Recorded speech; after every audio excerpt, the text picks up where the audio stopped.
Hello friends, my name is Avinash. I'm a chartered accountant.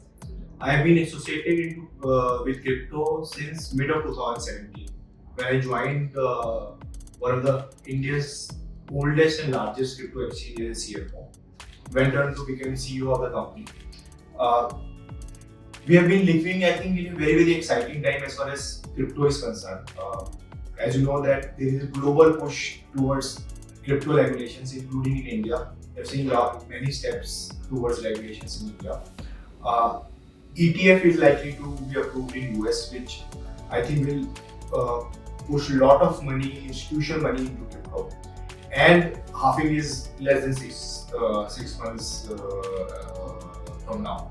So I believe that 2024 will be a very exciting time, not only in terms of price, but in terms of, I think, new projects coming in, new innovations happening in the crypto industry. And that's why I recently started India's first INR denominated perpetual future exchange. I know it's like looking very big word, but I'll explain you in detail. So INR denominated perpetual futures. So for example, अगर आपको जैसे BTC INR में trade करना है, तो आप BTC INR में अपने बैंक अकाउंट से आप KYC करने के बाद अपने बैंक अकाउंट से पैसे ट्रांसफर कर सकते हैं और जैसे एक BTC खरीद सकते हैं, जैसे 40 लाख रुपीस में आपने एक BTC खरीदा और 20x लीवरेज में आपको सिर्फ 2 लाख रुपए दिखेंगे। आप एक्चुअली 10x भी लीवरेज ले सकते हैं, इसमें आपको सिर्फ 4 लाख देने होंगे।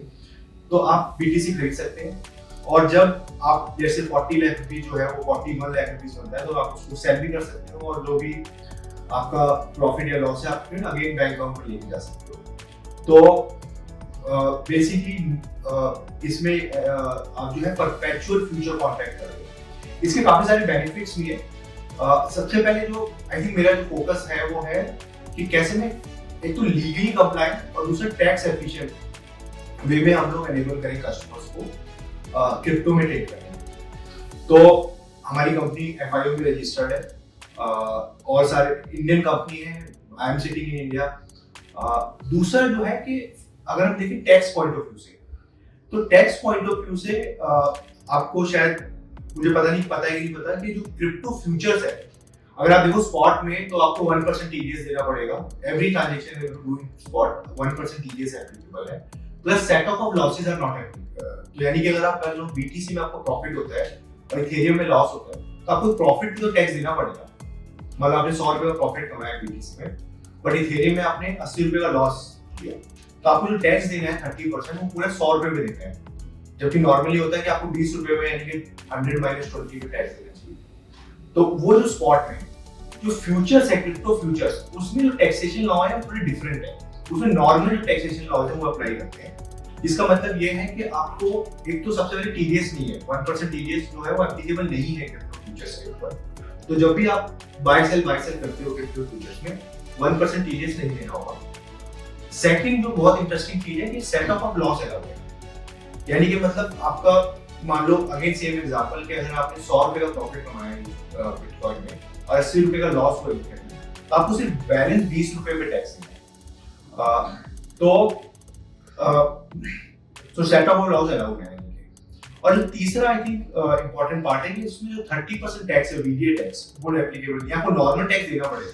यहाँ पर मान लो आपका 20% स्लैब में हो आप, तो 20% आपको टैक्स देना पड़ेगा, 30% नहीं देना पड़ेगा। 30% स्लैब में हो तो 30% टैक्स देना पड़ेगा। तो आई थिंक ये कुछ टैक्स बेनिफिट हैं जो क्रिप्टो फ्यूचर्स में अवेलेबल है। And this is also one of the reasons why we launched Pi42 to enable customers to trade in a tax efficient way on an Indian exchange with Indian bank account. Okay, so that was the reason. तो मेरा request ये रहेगा कि आप website पे जाएं, website pi42.exchange, pi42.exchange, KYC करें अपना, एक बार ट्राई करें ट्रेडिंग करके।